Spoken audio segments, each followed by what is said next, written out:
L'invité politique sur Radio Classique et Public Sénat. Donc Marine Le Pen, bonjour. Le moins qu'on peut dire, c'est que les sujets sont extrêmement différents ce matin. Alors avec Mickaël, on est ravis de vous recevoir. D'abord, est-ce que vous rejoignez ces critiques de la droite classique qui ironisent sur l'absence de François Hollande et de Jean-Marc Ayrault cet après-midi? Il y en a un qui est à Bruxelles, l'autre qui est en Asie. Et j'ai entendu par exemple Bernard Accoyer qui dit si une crise financière se déclenche, on ne pourra pas les joindre. Ça vous paraît absurde? Je vois. Le niveau des reproches à faire de la part de l'UMP est à ce niveau-là. Voilà, il y a beaucoup de choses à reprocher, honnêtement, au gouvernement de François Hollande et de Jean-Marc Ayrault. Vous ne vous associez pas à ce type de... Non, mais je pense que l'UMP a plus rien à dire, quoi. C'est ça le problème, et c'est d'ailleurs leur problème à eux. Vous allez regarder le débat dont parlait Guillaume Tabar? Oui, enfin, si j'ai le temps. Rien n'en sortira, parce que ils sont d'accord sur tout. Si vous voulez, donc après, bon, c'est une question de style, ça intéresse que les adhérents de l'UMP. Mais ils sont d'accord sur le fédéralisme européen, ils sont d'accord sur le sauvetage de l'euro, ils sont d'accord puisqu'ils l'ont fait sur une politique d'immigration qui n'a pas été modifiée depuis par M. Valls, qui l'a trouvé très bien, c'est-à-dire 200 000 entrées légales par an, entre autres. Ils sont d'accord sur tout, si vous voulez, ce qui représente. Elle n'est pas si décomplexée que ça, cette droite, alors, non. Si je vous entends. Non, mais elle ne remet absolument pas en cause le système. Elle ne remet pas en cause le libre-échange qui est en train de tuer notre industrie. Elle ne remet pas en cause l'absence de protection aux frontières qui est en train de tuer notre économie, qui est en train de fabriquer des chômeurs de manière massive. Elle ne remet rien en cause. La réalité, elle est là. Il y a plein d'entreprises françaises, Marine Le Pen, qui fonctionnent très bien dans la mondialisation. Hein. Ah bon? Plein? Plein, oui. Non, pas plein, non. Parce que si on avait plein, on n'aurait pas une balance commerciale déficitaire. Non, mais vous avez raison sur les petites et moyennes entreprises. Non, mais je parlais des Alors quoi, les entreprises du CAC 40, elles fonctionnent bien? Non, la mondialisation n'est pas un handicap pour un certain nombre d'entreprises. Écoutez, la mondialisation est un cauchemar. Voilà, maintenant, il faut le dire. C'est un cauchemar. C'est un désastre. Et vous n'avez qu'à regarder ce que ça entraîne sur la situation du peuple français. Je ne vous demande même pas d'aller regarder ce que ça donne sur le peuple grec, sur le peuple espagnol, sur le peuple portugais. Rien que le peuple français, c'est un désastre. Voilà. Par conséquent, ceux qui ont construit cela ont une responsabilité historique. Alors évidemment, ils cherchent par tous les moyens à faire oublier que ce sont eux les responsables de la situation. Alors François Hollande devrait ne pas aller à Bruxelles, parce que c'est aussi le sujet cet après-midi. Mais non, mais c'est quoi le sujet? Le énième sommet pour sauver l'euro. On sait ce que ça va donner? Un chèque. Le pire est passé, a-t-il dit. Oui. Vous y croyez ou pas, madame? Mais pour qui? Pour l'euro ou pour les peuples?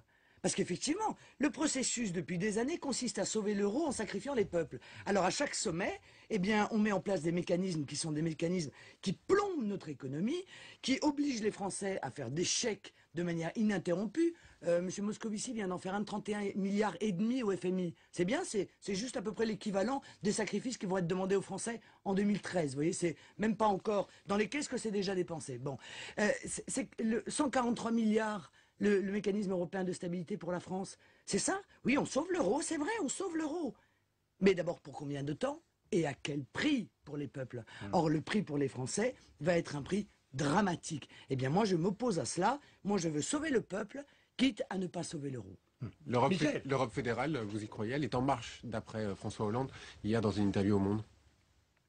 Est-ce que j'y crois? Est-ce que je crois à la volonté de François Hollande et d'ailleurs de l'UMP, est-ce que ça fonctionnera? De M. Copé et de M. Fillon, d'imposer aux Français l'Europe fédérale, c'est-à-dire la disparition d'une nation libre? Parce qu'en réalité, c'est ça. Il faut quand même, là encore, dire la vérité. La vérité, c'est que si on a une Europe fédérale, nous ne sommes plus un peuple capable de disposer de nous-mêmes. Nous n'en avons plus la liberté. Ce sont d'autres que nous qui vont décider combien on paye d'impôts, comment on le dépense, qui entre sur notre territoire, qui on doit obligatoirement accueillir, comment est-ce que, ça a commencé, fonctionne notre politique pénale. Hein. Vous avez vu que l'Union européenne nous a interdit de mettre les clandestins en garde à vue. Ça veut donc dire que voilà des gens qui commettent un délit, mais contre lequel on ne peut strictement rien faire. Bon, ben ça c'est l'efficacité européenne. Voilà, alors est-ce que M. Fillon, est-ce que M. Copé, est-ce que M. Hollande peuvent dire la vérité aux Français? Dire réellement, voilà, notre choix, c'est que l'État-nation France disparaissent au bénéfice d'une entité supranationale de techniciens, telle qu'elle avait d'ailleurs été, ça fera sûrement sourire les socialistes, dénoncée par M. Mendès France en 57 à l'Assemblée, eh bien qu'ils le disent. Eh bien moi, ça n'est pas mon option. Moi, c'est mon option, c'est exactement l'inverse. Alors j'ai beaucoup de questions, et évidemment, et Mickaël aussi, à vous poser ce matin dans ce contexte-là. Tout à l'heure, vous m'avez repris sur l'affaire des PME. La BPI arrive, Jean-Pierre Jouyet est nommé, c'est une bonne nouvelle, c'est du copinage, ça ne servira à rien? Point d'interrogation. Je pense que ça ne servira à rien. Ouais, je pense que les PME, PMI n'auront pas plus de capacité. C'était le premier engagement de François Hollande. Oui, très bien, oui, parfait. Bon, moi j'avais une proposition qui était beaucoup plus intéressante et beaucoup plus intelligente à mon sens. Ouais. Bien sûr, c'était de faire participer les entreprises du CAC 40 à un fonds de réindustrialisation pour financer les PME, PMI à hauteur de 15% de leurs bénéfices.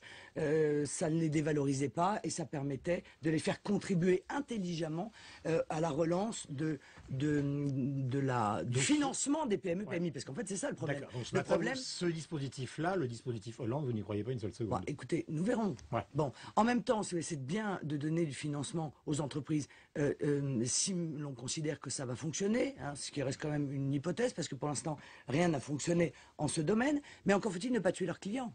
Parce qu'une entreprise qui a plus de clients, eh bien, elle meurt, même si elle a une source de financement. Et là, vous revenez à l'Europe. Non, là, je reviens au pouvoir d'achat.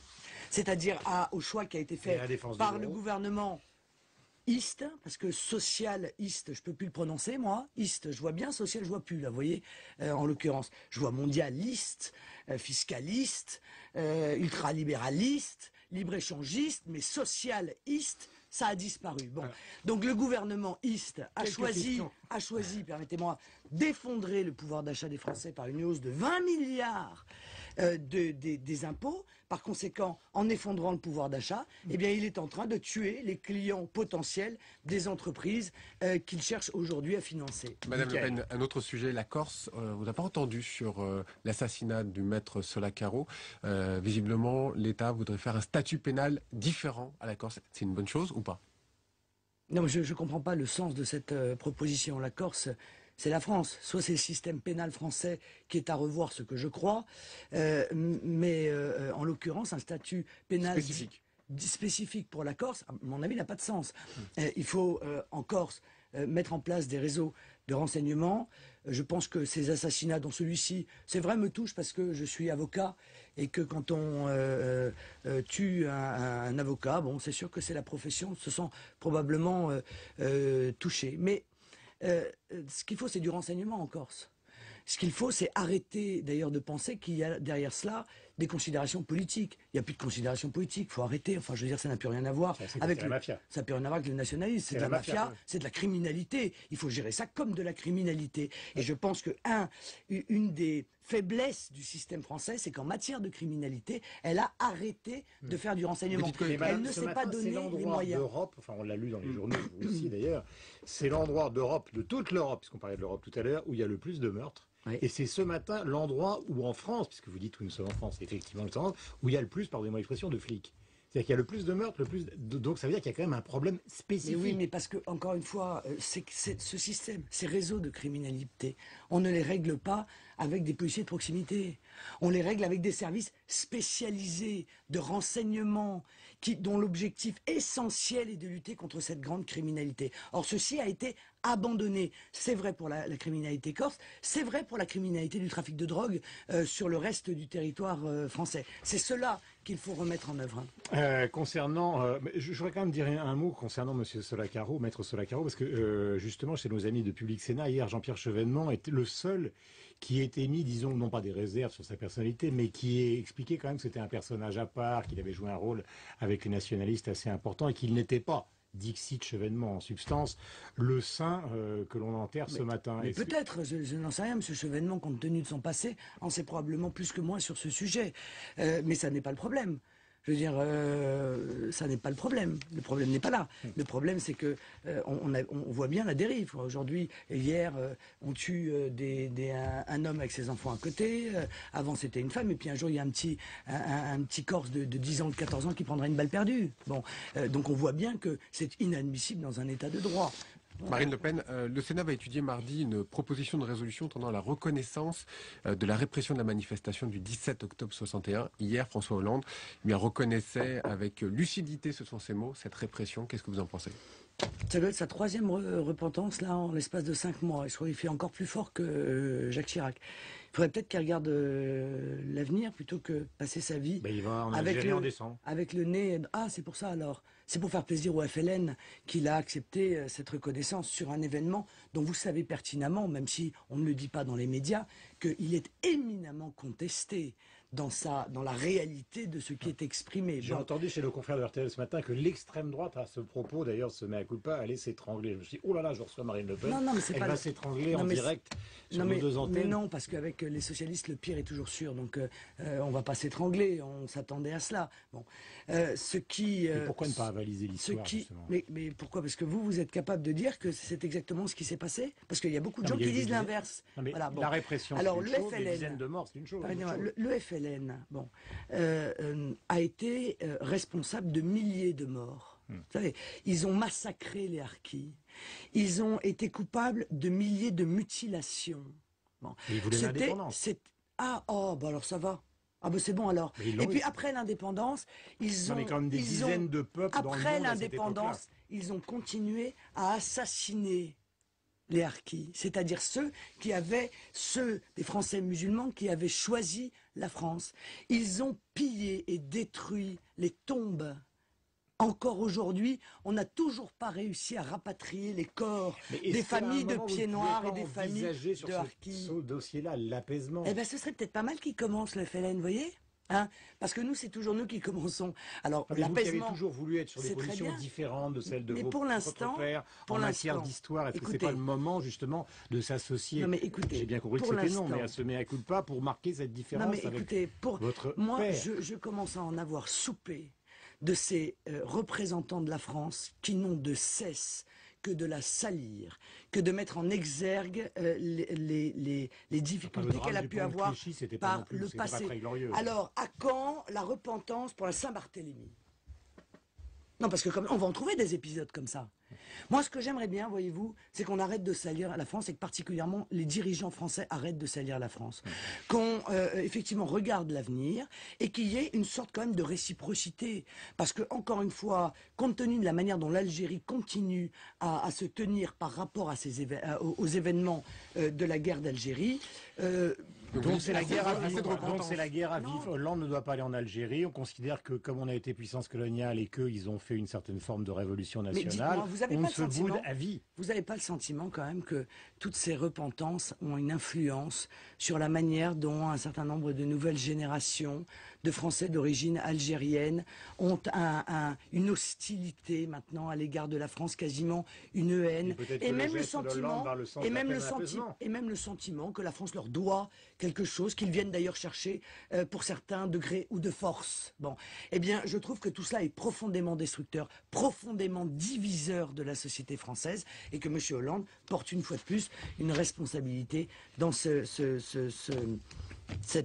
l'échec justement de la capacité de regarder demain. Mais est-ce que cette guerre, il faut la maintenir encore aujourd'hui? Mais écoutez, demandez ça à M. Bouteflika. Visiblement, c'est quelque chose qui passe pas. On verra que M. Hollande demandera. Bah, écoutez, moi je suis désolé, mais encore une fois, lorsque le gouvernement algérien demande que la France condamne la France en disant qu'elle a commis des crimes contre l'humanité, etc., demande d'ailleurs, en général... c'est fini, ça. C'est fini? Non, ça n'est pas fini. Si c'était fini, encore une fois, on aurait la possibilité de rapatrier les corps des familles des pieds noirs qui actuellement sont toujours sur le territoire algérien et dont, encore une fois, l'intégralité quasiment des cimetières ont été détruits et pillés et profanés. Merci Madame Le Pen d'être venue ce matin sur l'antenne donc de Radio Classique et de Public Sénat. Bonne journée à vous. Merci. Michael, bonne journée. Au revoir, Guy.